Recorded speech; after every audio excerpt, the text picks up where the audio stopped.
When I heard people say, oh, it's not about the food, I thought, yes, it is about the food. If I knew how to eat healthy, for years I tried to figure out why. Is it my parents' fault? Is it nature? Is it nurture? What is it? And I don't know what solving that problem was going to do for me. I mean, what was that going to do? Welcome to Food Addiction, the podcast that helps you understand the disease of food addiction and presents the solution. We talk with experts and counselors who treat food addiction as a substance use disorder and with people who share their stories of recovery. The podcast is brought to you by the International School of Food Addiction Counseling and Treatment. Visit infactschool.com to become a certified food addiction professional. Stay tuned for this inspiring and informative episode. Well, today we welcome Kristie M to Food Addiction, the Problem and the Solution podcast. Welcome, Kristie. Thank you. It's great to be here. Yeah, and thank you for agreeing to be a guest on the podcast. Kristie, as you know, on the podcast, we host professionals, people that specialize in the disease of food addiction, and we host recovered food addicts. And I know you identify as a food addict. And so today we're going to talk about your journey, your recovery, and which should be helpful to our listeners. So we're going to get into some questions, talk about your story, your history with food, and how you recovered. I know a bit about you. I know that you have released and kept off 130-pound weight loss, and you've been abstinent. My notes say September 9th, 2001. Big weight loss, Correct. Long time. So each of us as food addicts have a story of our journey, recovery from food addiction. So tell us your story. Yeah. I think first, just a minor correction. So I lost 40 pounds, and then I gained 100 of that back. So I'm actually 170 pounds down from my highest weight, which is about what I weigh now. So I'm half of my weight. Wow. Which I think is important for people to hear, that it is possible to not only lose a large amount of weight, but I've also been maintaining that weight loss for 20 years now. Yeah. So, good. For me, what I tried to do, in terms of demographics, I'm the oldest of four. I have two parents that were married forever. Moved around a lot when I was a kid. In fact, people asked if my dad was in the Army because we moved so much, but my parents were just restless. My dad drank secretly, but my immediate and extended family did not drink. That was not part of our culture. So no one I knew was an alcoholic. I didn't know anything about, really alcoholism. I mean, I knew, a little bit, of course, I'd heard about it, but food was really the center of everything we did in our home and our extended family's home. So, yeah. And for me, I've been preoccupied with food forever. Yeah. So you are like me, you can go back to your childhood and say, wow, I didn't eat like other kids. I was not, I was not like other kids, like they could take it or leave it. I mean, once I had like graham crackers with icing on it, I mean, I was in, or birthday cake or whatever. So Yes. talk about that. Any stories there as a child with food? Oh my goodness, lots of stories. I was listening to one of the podcasts and heard you say that you remember your birthday cake, right? So not to outdo you, but I did remember my birthday cake from the age of 4. Oh, you beat me. And I did. I think I'm more of a food addict than you are. So at any rate, I remember my fourth birthday party, and I do not remember who was there. I do not remember the presents I got. It was a really big deal because one of my grandparents gave me a Barbie doll, which was really big, in the early 60s. I'm 64. So just incredible that I wouldn't remember that. I loved Barbie. So I remember that I dropped an ice cream cone in a puddle and it got soggy. So two things happened. One is that I picked it up from the ground in this dirty puddle of water. And there were people around me and they said, no, don't eat that. And I ate it, I mean, kids will do that, right? Right. I was 4, I ate it. But from then on, I loved the sogginess and meltiness, and it was like a flavor sensation. And I just remembered, and I tried to replicate that just with tap water, not like dirty puddles of water. And, one story, I mean, I've got stories that my mom used to tell me, but one in particular stands out to me. And that is where she had taken me to, Woolworths. I'll date myself here, right? Mm-hmm. And she had gotten me a bag of popcorn, and I dropped it on the ground. And I was a really good kid, very compliant. And she said, the worst tantrum you ever threw was when you dropped the popcorn on the ground, and I told you not to eat it. And I stood in the middle of the store and screamed my head off because I could not pick up the popcorn from the ground and eat it. So definitely, wasn't aware of how this disease or addiction would progress in my life. But, later on, certainly in my life, 99% of my time was spent obsessing about food intake and weight control. That was my entire focus. And the other 1% was used for doing a good job at work and being a good partner in a relationship. And so that was really how that addiction progressed. Yeah. Yeah, you were 64, I'm 65, so we're at the same age of our career. So we could talk about Woolworths and all the stuff back then. And it was different back then. My mother worried about me, the way I ate. I was not an overweight child. I was pretty athletic and active. Didn't really start gaining weight that was excessive until I was in puberty. Were you an overweight child? I was not an overweight child, but I was taller than everybody. I mean, I'm almost 6'1" now, but when I was 11, I was, we had to get our height and weight done as part of school, maybe the presidential fitness, whatever it was, some sort of thing. So they could kind of keep an eye on us, I guess. But I was 5'4" and I weighed 124 pounds. And that was bigger than anybody. And I say big, I hate the word big because it just means fat to me. But, the kids ran up to me and wanted to know how big I was. And, I felt huge. And honestly, 5'4" and 124 pounds is a normal weight. It's normal. It's within, if you believe in or subscribe to the body mass index, normal weight. But I felt huge. It didn't matter what my weight or height was, for that matter. I just felt really huge. Yeah. Talk a little more about your childhood. I think I heard you say you were the oldest of 4 children. And your parents moved around a lot because sounds like they got bored or restless or maybe geographic cure. We don't know. You say your father drank secretly. If he drank secretly, but you knew, tell me about that and a little bit more about your childhood. Yeah, it's kind of interesting because I didn't know. I mean, I knew sometimes we had alcohol in the house. I remember when I was 7, my dad let me taste beer. He was driving the car. We were going to our cabin, our family cabin, and he asked me if I wanted a taste of alcohol, and I said, sure. Why not? You're driving. I've got, he hands me a can or whatever. It was just so bizarre. It's bizarre to think about now. And so I had my first drink at that age. I did not feel as hooked. I mean, at the age of 7, that just wasn't, it was like, I don't really like the taste of this. I probably drank the whole can though, but, whatever, but not to throw something out. But I think, for me, what I experienced with my parents is that both of them were admitted compulsive overeaters. Both of them tried to get help with their own addiction, at least with food. I mean, food was the primary addiction. So in my house, it wasn't, my mom, when I came home from work and I ate, pretty much an entire meal, my mom would say, don't spoil your dinner. And I said, don't worry, I will also eat my dinner.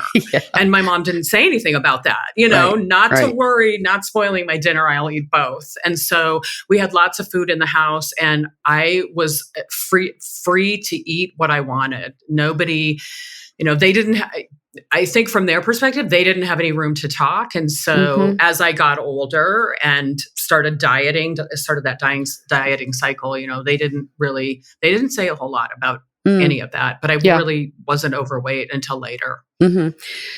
So you had what I had, which is the DNA, the we inherit this tendency to be addicts, and sometimes addicts with food. My dad was a food addict, and an alcoholic. And so I inherited that tendency, the genetics of it. But the environment was very conducive Mm-hmm. to, we had sweets and cakes and candies. Yes. And, and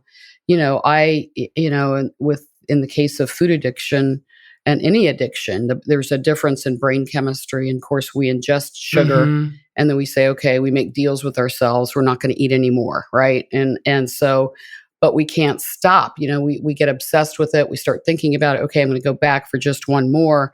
And so you had that too. You had the DNA and you had the environment, right? Yes, both, Yeah. both. Deadly combination, honestly, Mhm. really literally deadly Mhm. combination. Yeah. My dad died from, the horrors of what morbid obesity can do. Yes. He had to have his leg amputated, and both Yeah. of my parents, again, were both very morbidly obese when they Mhm. passed away. Yeah. Yeah, my dad was almost 300 pounds when he went into the hospital. So, we Mm. saw it, and but we Yeah. found a solution. We're going to talk about your recovery, but before we do that, talk about your dieting history. I think you probably are Mm. like me. I was really disciplined, really good at losing weight, but I always gained it Yes. back, and a lot of my life, I hate to say this, I wasted a lot of time being obsessed Oh, with the next diet. Okay, I'm going to lose this. I have to eat this way today. And then being afraid to step on the scale, being excited when I see that I lost weight. I mean, talk about the dieting and it's just, it's hard. Talk about that. Yes, Susan, I can completely relate to what you're saying. Of course, my first diet that I remember going on, and I think this was really the first diet I tried, was when I was 11, and I bought a calorie counting book, and I decided for some reason, and I don't remember anyone ever telling me that this would be a good amount for an 11-year-old to eat, but I was counting 900 calories a day for my intake, down to the single calorie. How many calories is a tic tac? I mean, Yeah. right down to the, whatever, the single calorie. And I tried to stick to that. I went to a formal weight loss program with my cousin who was trying to lose weight. And I was maybe 12 or 13. At 14, my parents bought me a pass or a subscription or whatever it was to a diet program where you would weigh yourself every day. So on my way to school, I walked to school. Mm. I would weigh myself every day. I would be weighed at this place. And, I was going to have a good day if my weight went down as little as 1/4 of a pound. It's like 1/4 of a pound, and on, again, a taller frame or even a shorter frame, what is 1/4 of a pound? It's not much. But Right. if I gained 1/4 of a pound, it was horrible. Yeah. And so I had that cycle over and over and over again until I was about the age of 35. And what happened is I would lose weight and then I would gain back all of the weight I had lost and more, because Yep. what I thought I could do is lose the weight, restrict, exercise 7 days a week, whatever it was I was trying to do to manage my weight and my food intake. And then I would go back to eating like a normal person. The problem with me is that I have no idea what a normal person eats like. Right. And that became a huge problem. I would just start back to eating the way I was. And I never made the correlation between those two. What's the connection between me eating like a person who hasn't eaten for years to restricting, and then going back to that, Mhm. ravaged, crazy binging that I was doing and not expecting the consequences. Yeah, I mean, I did exactly the same thing. And food addicts and addicts in general tend to be black and white thinkers, I'm Mm-hmm. either on a Yes. diet or I'm off a diet. And I would lose 40, 50 pounds, being a size 6'8", and people would give me all these compliments. I'd step on the scale. And then with the commercial diet programs, the business model is such that there's no maintenance plan. There's no like, okay, once you lose the weight, here's what you do to stay at this weight, because that would mess up their business model. So I really did not know how to maintain a good weight until I got into 12-step recovery. And now I know exactly what I need to eat to maintain this weight range. Now I know. Exactly. Yeah. Same. So yeah, we are not normal eaters as, food addicts. And then I assume you used food to manage emotions. What did food do for you in your life? Do you remember? It's really interesting because and I don't know when the switch happened, but food became the solution for me, not really recognizing that it was a problem. It was the solution. So what might happen is that I had a feeling, I don't know what the feeling was. It could be anything. I couldn't even figure out what I was feeling, but somewhere in my brain or body or somewhere I had a feeling. And what I would do is eat. Yeah. That's what my response was. And then what I've learned, I think, the longer I've been in recovery is that, it wasn't necessarily that now I had two problems, the feeling or maybe something had happened and that I ate over it. But what it allowed me to do by picking up the food is just focus now 100% on the food. I could just focus on the food. I'm not going to deal with the problem, no matter what it is, financial, job related, relationship related, doesn't matter, feeling happy, sad, whatever it was. I could just focus all on the food because I had picked up that first bite of food and I was off and running. And that became my focus. Yeah. I repeated that over and over and over again. Yeah. You had mentioned exercise. Did you use exercise to control your weight like I did? Yes, I did. There was a magazine that I subscribed to, and they always had like inspirational weight loss stories. And they also had a portion of the magazine was dedicated to exercise. And I mean, I would read one thing. I mean, this is before the internet, certainly, use the internet later on, but I would read something, I would hear that someone was doing something, and I'd go off in that direction. Yeah. And so for some reason, I decided that working out 7 days a week was a good idea. And I was a maniac. I mean, and we're talking cardio, hard cardio, walking to a park. And I lived in a place where it was, out west, winter, snow, did not matter. I would bundle up and I would get out and I would walk. I would be the only person at the park walking like a mad woman around this track and then, go home.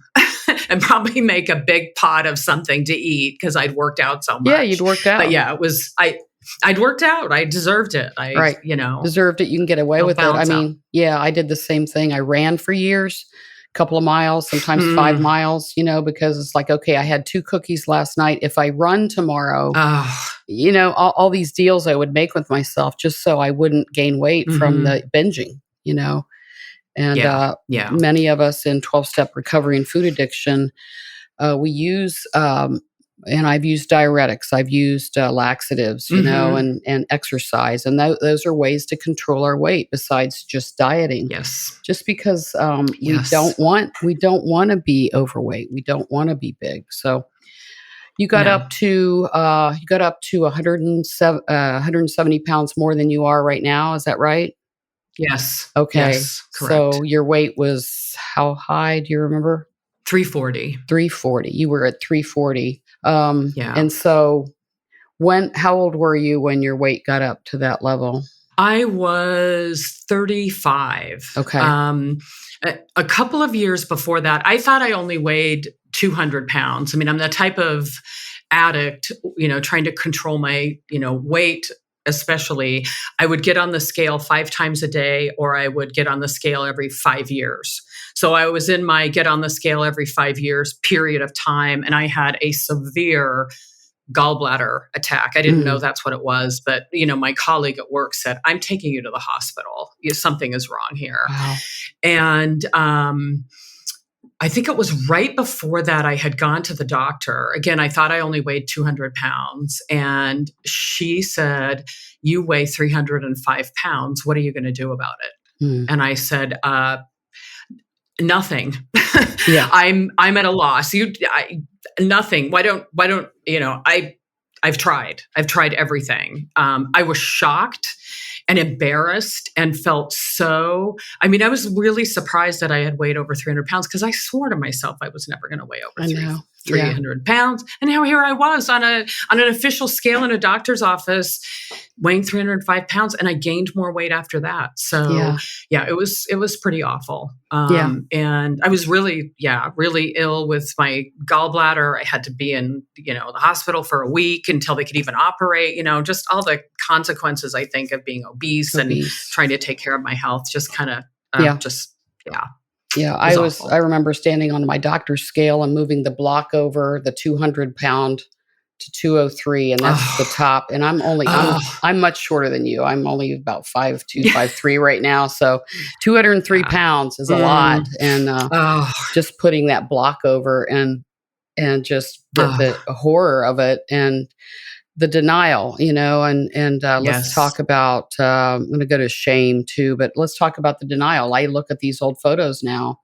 and I'm like, I don't look that bad. My hair looks okay. I got some makeup on, I got some jewelry, and I grew my hair longer so I wouldn't look fat. And it's just like all the things we do. And it's just like, oh my God, I'm so big in that photo. So talk about denial and how it worked in your addiction.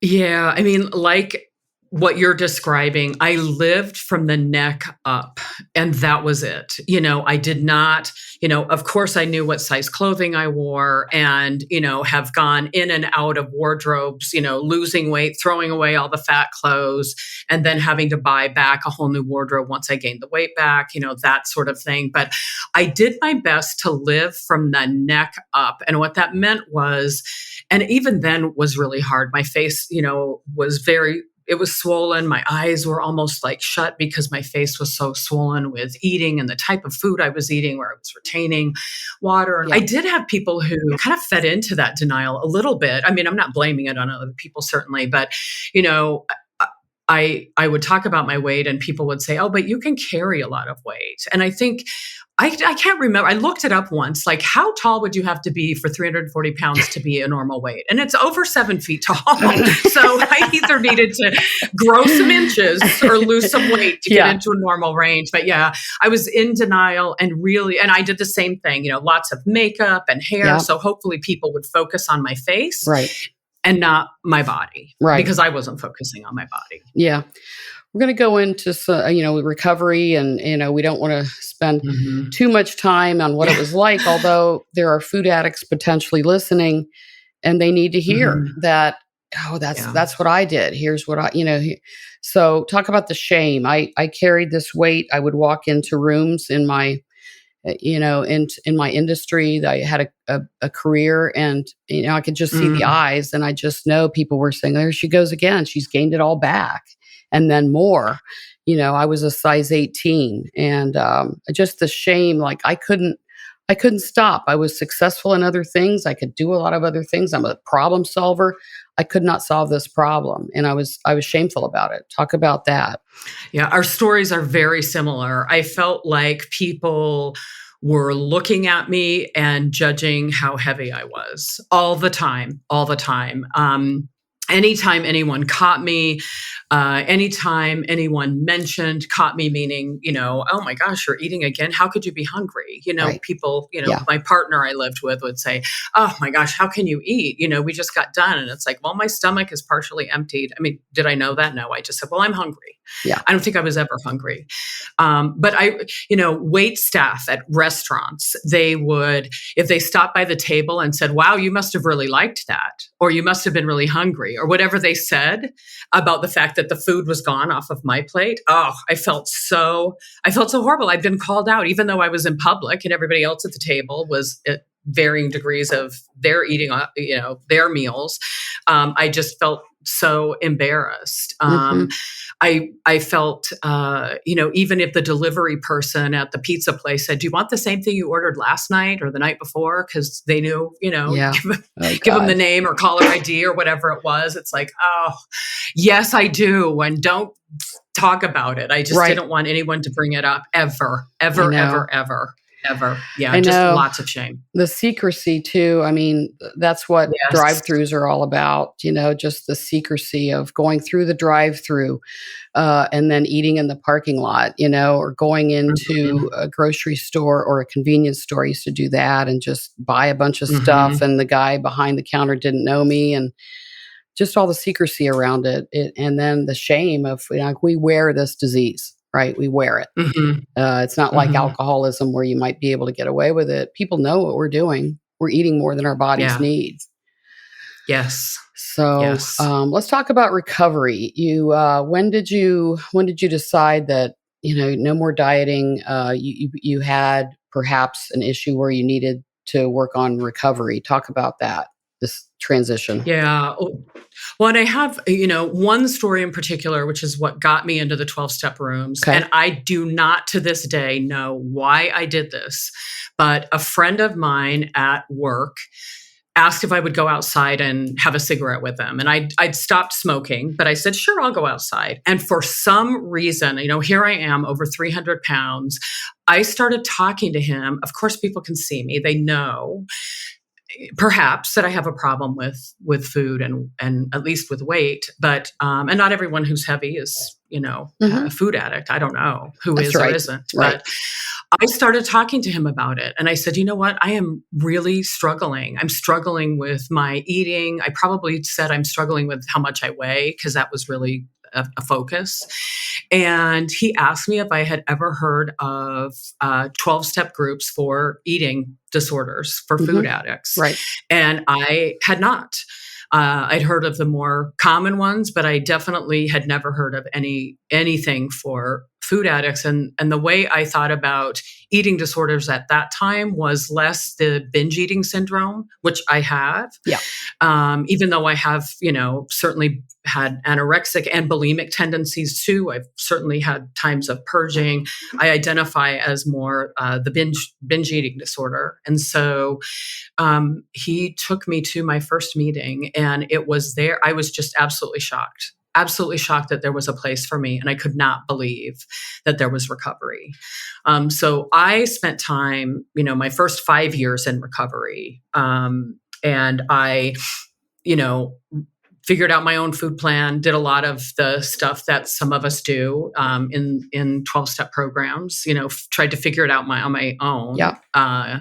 And was in for 5 years, and then I relapsed for a couple of years. And so, which was horrible. Yeah. What happened to trigger that? Yeah. Can you identify it? Yeah. It was really interesting, because what happened was I had figured out a food plan, where normally I would eat 3 plates of food at dinner. What I told myself is that I was just going to have 1 plate of food, at each meal, like 1 plate. I was going to pile it high, but I was just going to have 1. And I alternated between saying, I'm not really a sugar addict because I eat everything, well, maybe I'll give up sugar, but I'll have honey, or what about real maple syrup? I was all over the place, just completely chaotic, trying to figure this out on my own. Yeah. But there was one point in time after I'd lost weight and gotten down to where I looked, certainly was a lot thinner, and I looked at a more normal weight. I overate. And I remember that feeling of overeating, and I felt really full, like way over full. And that, the switch in my brain that says, stop eating, you're full, broke in me a long time ago. But I do remember feeling uncomfortably full, and I wanted to purge. And I thought, oh no, you're not going to get into that cycle. How about if you, just get back on track and don't overeat anymore. That's what I told myself was going to happen. The other thing is I was still drinking alcohol. I wasn't using any drugs at that point. I had, put down drugs, but I was drinking, eating. I had a sponsor, and I wasn't really working the steps. I think that's probably the ultimate. My food plan changed every day. It was written by me, and I couldn't even follow my own food plan. I mean, that's the irony, right? I'll create a food plan, and I swear I'll follow it. And the next day, even my own food plan was not a food plan I could follow. Right. So I was screwed. I was headed for relapse. Yeah. Well, we know that many people that come into recovery want it to be a diet, want it to be the new diet that Yeah. works. And this is not a diet. And like you say, we have to once we put the food down and we have a food plan from, in my case, a nutritionist that Hmm. says, Susan, you want to weigh 133, here's what you eat. That's what I eat. Yes. I don't eat sugar. I eat, 6 times a day, 3 snacks. Um, but but it's not a diet. Then we have to get to the causes Hmm. and conditions and what is making us eat, what is making us still in the back of our minds thinking food is a solution, or controlling our food and our weight is somehow a solution. So talk about the recovery, the emotional recovery, mental, besides the physical for you. Yeah, I mean, it's really interesting because I sought help from therapists for years. I remember in a therapist's office, I said, "It's like if there was a piece of pie on that table, the pie would be saying, 'You've got to eat me.'" And he looked at me like I was crazy because I Normally was.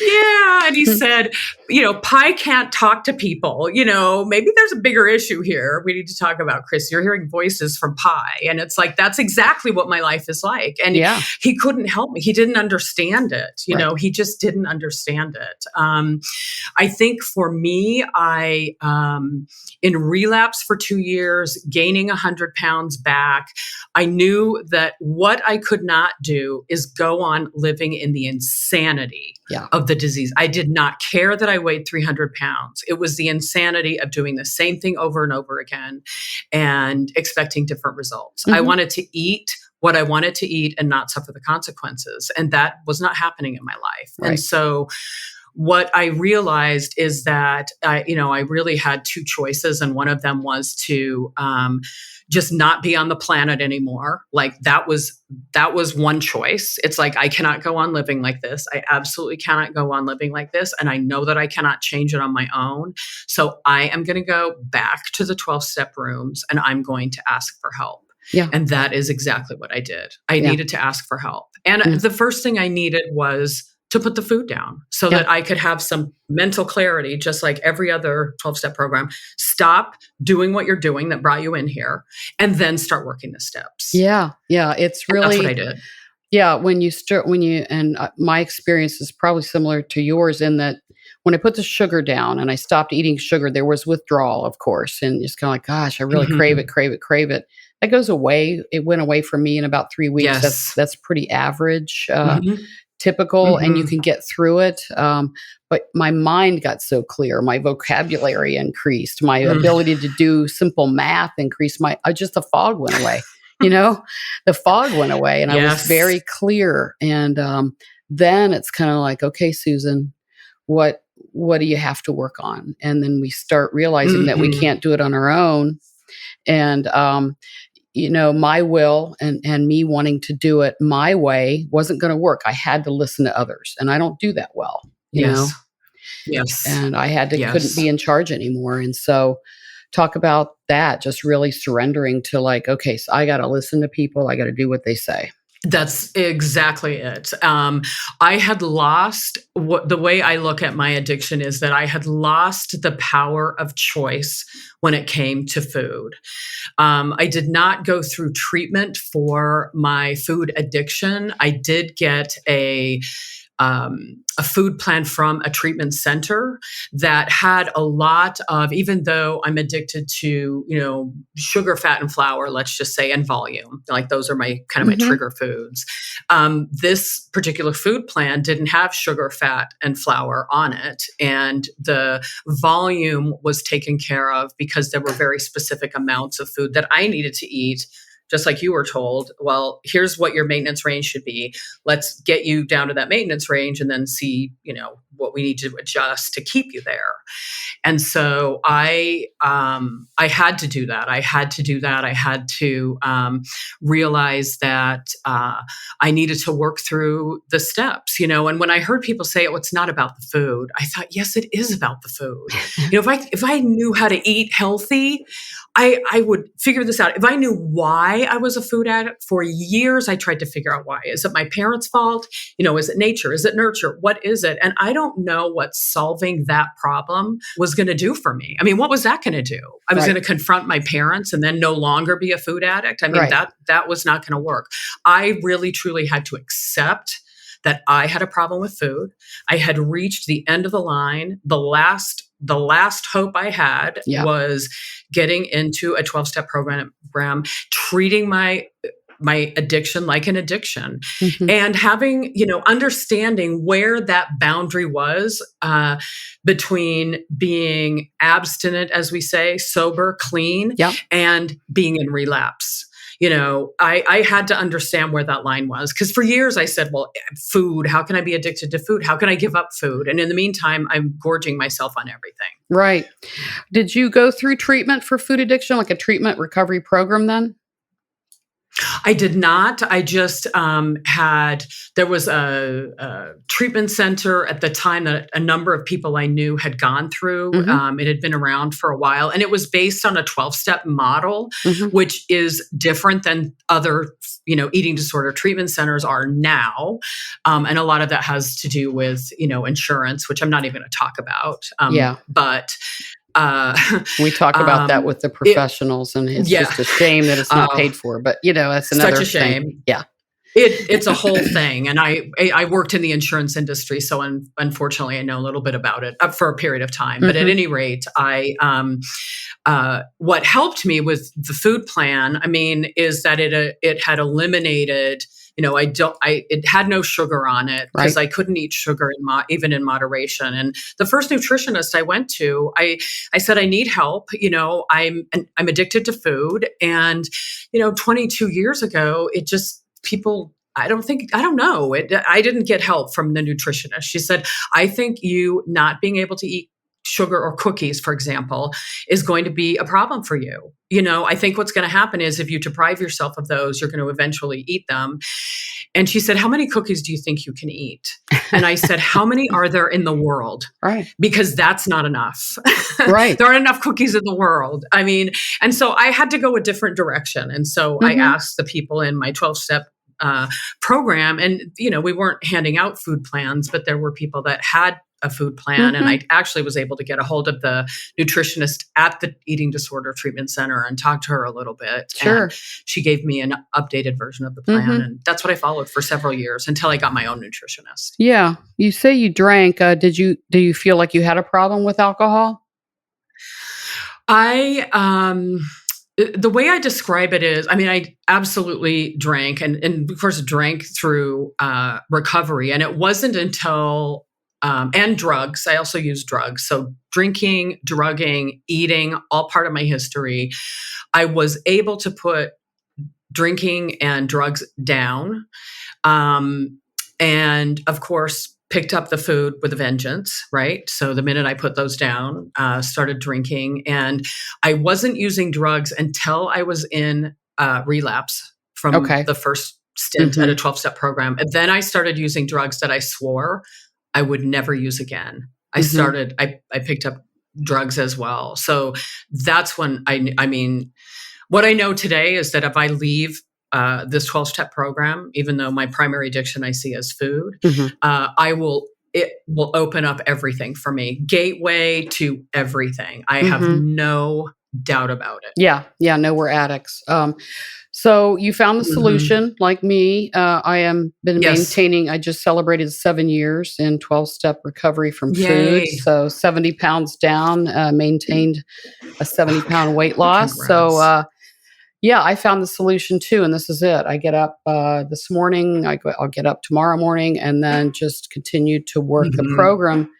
And so you found the solution, and you have neutrality, I assume, from as you go to events, you see cake, you see things, you're like, yeah, not my food. That's what I do, right?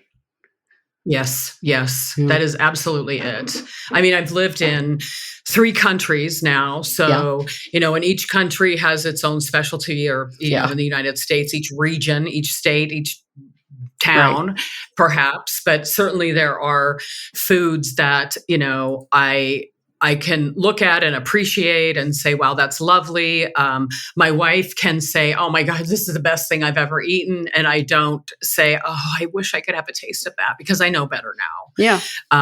There's not enough of it in the world. And I have complete neutrality around food today. If I didn't, I wouldn't have made it this long. Mm-hmm. Food is fuel for my body, Yep. which is, I think, the way scientifically and biologically it's supposed to work. Mm-hmm. I don't need to worry about whether I'm getting enough, not enough. I've had to change my food plan many times over the 22 years. I've gotten older. I've been more active or less active, but not, not obsessively so. But, having maintained the weight loss for 20 years now is really a reflection, not of my food plan, but of the work that I've done in recovery. Only through that. Yeah. Only through that.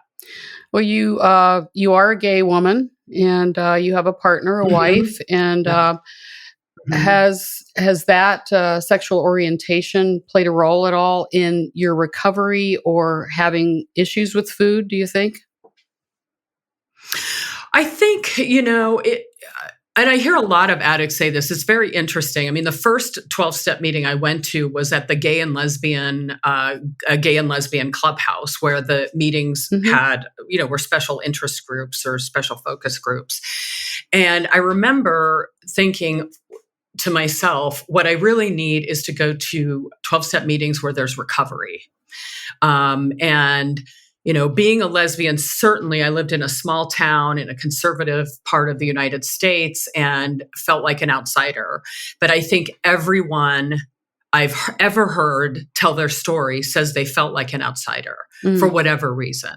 So I think being a lesbian, and I came out at an early age, I'm kind of like the pioneer stage of lesbians. I came out very early, Cool. in the 70s, at least to myself. And, it's been quite a journey. I've had to do a lot of work, personal work around that. And I think that has helped me. I think it's actually helped me it doesn't mean you have to be a lesbian, but it has helped at least kind of open my mind that I can do work, that I can do work, that I've done work around this, that I don't, resent the way I am. I don't hide who I am. Which is great. I'm just out here living a life. I love that in 12-step programs, at least the ones that I've been in, it's, everything's an outside issue. So whether we agree politically or in any other way, it's all an outside issue. So I have found a lot of love and support in the rooms. Yeah. Yeah. No doubt, for sure. And, all of us, I think many of us as food addicts, I know that I often feel like an outsider. I felt like an outsider most of my life, for some reason. I just sort of identify out wherever I go. It's like, well, I'm not like you. But it's old messages. And I have to, you have to, when you go through recovery, you have to feel good about yourself and just really learn to love yourself. I find that was been my experience. Talk about your spiritual life. That was, to be honest with you, in the beginning of, I'm going to call my real recovery, where I count my abstinence date from the 9th of September, I had pushed away the religion of my childhood, and at various periods was agnostic, atheist, whatever, and it kind of varied with whatever my moods, I guess. But what, the spiritual life to me is knowing that I cannot do this on my own, that I needed to get help from a power greater than myself. And it could be people literally said it could be a tree, right? It can be the group, it can be whatever you want it to be. Spirit of the universe, the image of Glinda the Good Witch in The Wizard of Oz. I didn't really care. I had to believe in something other than me being able to solve my problems. Yes. And so the spiritual, the 12 steps talk about a spiritual awakening. And there's a description of that in some of the literature that says, it's becoming the person that you were really intended to be, becoming the healthiest person emotionally that I can possibly be. And that's really what my work is around today.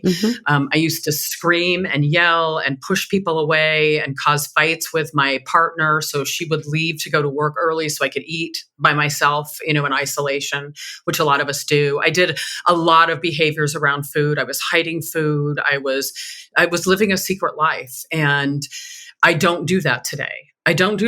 Yeah. I talk about with my fellows and the support system I have about what's going on. I can work out my relationship issues if I have some come up with them, and then go to my wife with the best part of myself, hopefully.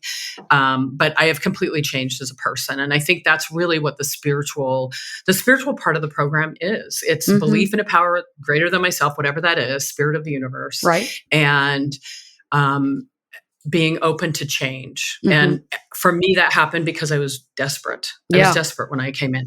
I don't care what you want me to do. I'll do it. Yeah, I was too. I would have done anything, and I will do anything to stay abstinent. And one point you make here, it's really important, is that when I was 203 pounds, I felt like if I just could lose the weight, my life would be perfect. And I've been at a maintenance weight since somewhere in 2017, so coming up on 7 years. And my life is not perfect. I mean, it's pretty close. It's pretty good. Okay.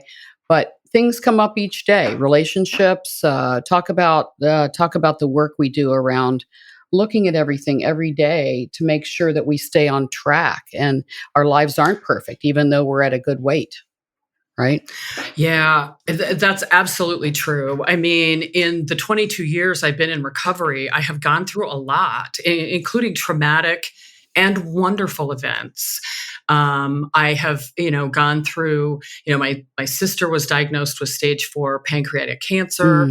I was able to be of service to her just a few years ago when my wife and I were in the midst of moving, overseas, and because the pandemic was going on, and there was a lot of upheaval there, and I did not take the opportunity to get mad at my higher power for giving my sister cancer. It's like what I do today is I accept people, places, things, and situations. I mean, that is what has gotten me through. I used to live either in the past where I was regretting something I did or didn't do. I was living in the future, full of fear about something that may or may not happen. Yep. And recovery has taught me to just live, as we often say, one day at a time. But I think, I think for me, putting the food down and immediately starting to work the steps and uncovering, like how I think and behave and react to things, and being able to change those through help with others in the fellowship has been life altering to me. I've been, like I said, I've been, I've gotten, my life was a mess before recovery. I mean, every part of my life was unmanageable before recovery. I'd write bad checks for food. I do all kinds of things. And I don't do that today. I can't do that today. No. I can't live that way today. I have to live, a life free of disturbance. Yeah. And that's what the 12 steps help with. Yeah, for sure. It's true what you're saying. Is your sister still with us? She isn't. She passed away. Oh, I'm sorry. I was at her house. And because of the pandemic and the delay in our moving, we were able to, my wife and I she said, could you please come here and help me? And all of my siblings, we all rallied around my sister. And my sister was my best friend. I absolutely adored my sister. It was very painful to experience. Sure. But I got through that. I got through that. I had a partner. She was also in recovery in a different 12-step program. And she had, serious issues and ended up taking her life. And I got through that without having to eat over it or not eat over it, which is usually with a traumatic event. I don't want to eat. Right. That's the last thing I want to do. But I did. I ate my meals every single day. like I was supposed to. I needed to keep healthy. I needed to keep my body healthy and not get sick, Mm-hmm. like will often happen or had happened to me before whenever I'd gone through a tough time. Yeah. But with all of that, everything that can happen, maybe these things would have happened anyways. I don't know, with or without recovery. But what I have gotten living through those is amazing and nothing I could have imagined. It's not like this tragic event happened and nothing came out of it. My relationship with my siblings bloomed, through the death of my dad, our dad. I just have gotten so much out of it. And I don't think I would have ever even been able to see it if I weren't in recovery and could see the blessings, if you will, that come out of these experiences. Mm-hmm. Yeah, wonderful. I mean, this is all stuff. I mean, you got through suicide of a partner, your death of your sister, and these are things we can get through, and we don't have to eat. I mean, what we did in the past, at least I did, is just like, okay, just eat something, drink something, and you'll feel better. And it worked for a while until it didn't work. Until my life, like you say, it's a mess. But this is freedom. I think you'll agree, just, waking up each day and seeing what stands in our way from being free. And often bad things happen, in our lives, and there are fears, resentments, challenges. You are in Portugal. I believe I understand you to be retired. Is that right? Yes. Yeah. Retirement is wonderful. I'm in Key West, Florida right now, and retirement is beautiful. I love it. Yeah, it's beautiful. Yes. And, everything on my vision board before I got sober and before I got abstinent has come true. There are palm trees on my vision board, and here we are. I love it. Yeah. Yes. Yeah. I love it. Wonderful. So I've never been so serene, peaceful, and joyful. It's been a full transformation for me as well. Recovery from food addiction. So as we wrap up here, kind of a signature question of ours is what would you say to someone who might be listening who say weighs 200, 250, 350, and they just can't seem to stop eating and they don't know what the solution is? What would you say to that person? Yeah, I think, today I have freedom from eating compulsively. I have freedom from food addiction. I could never have imagined life without food. I couldn't imagine a life, like I said earlier, what I really wanted was the freedom to eat what I wanted all the time and not suffer the consequences. Not going to happen for someone like me. What I have learned is that recovery and freedom from food addiction is possible. If someone like me can be free from addiction, free from even thinking about using food the way I used to every single second of every single day, then it can be possible for anyone. And I truly believe that. I couldn't even imagine myself thin. I couldn't imagine myself not doing what I'm had been doing for decades of my life, which I wasted decades of my life in addiction. And, once I got into recovery, once I got abstinent, I said to myself, I am not going to spend one more second. I'm not going to give one more second to this disease. Right. And so, one of the things that I tell people is, for me, I had to find something that worked for me. And I always encourage people to find something that works for them. If what you're doing isn't working, try something else until you find recovery and freedom, because it is possible. To get the food chatter out of your head and the next diet and the weight and everything, and just be able to live freely. It's just, it's an incredible life. It really is. Yes. Kristie, thanks for joining me today. It's been great. I've got chills. I've got goosebumps. So that means it's a great episode. So really appreciate you taking the time and doing this. Thanks for being a guest. Oh, thank you so much. Thank you. My pleasure. My pleasure. Thank you. Thank you for listening to the Food Addiction Podcast. We hope you both enjoyed the episode and learned more about how food addiction is recognized and treated. Please rate and write a review on this podcast and share it with others. If you or someone you know is suffering from the disease of food addiction, there is a solution with trained professionals at the INFACT School. You can become a food addiction informed and certified as a food addiction professional, as well as receive your own treatment through the various training, certification, and treatment programs offered at the InFact School. Go to infactschool.com, that's INFACT school.com, to learn more.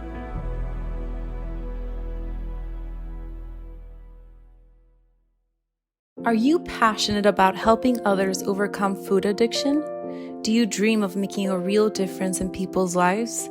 Look no further than the InFact School, the first and only program that offers an accredited international professional certification for food addiction professionals. With over 170 hours of engaging and informative online virtual teaching sessions, you'll delve deep into the world of food addiction and gain the knowledge and skills needed to make a lasting impact. Our experienced instructors, who are leading experts in the field, will guide you through the latest research and evidence-based practices. The InFact School goes beyond theory and equips you with the hands-on skills you need to support individuals on their journey to recovery. You'll gain invaluable experience working directly with clients under the supervision of our faculty. Upon completion of our program, you'll be a certified food addiction professional, ready to make a positive impact in the lives of those struggling with food addiction. Join the InFact School today and be a part of the solution. Together, let's conquer food addiction and build a healthier future for all. Visit our website at www.infactschool.com to learn more and enroll in our professional training program. The journey starts here at the InFact School.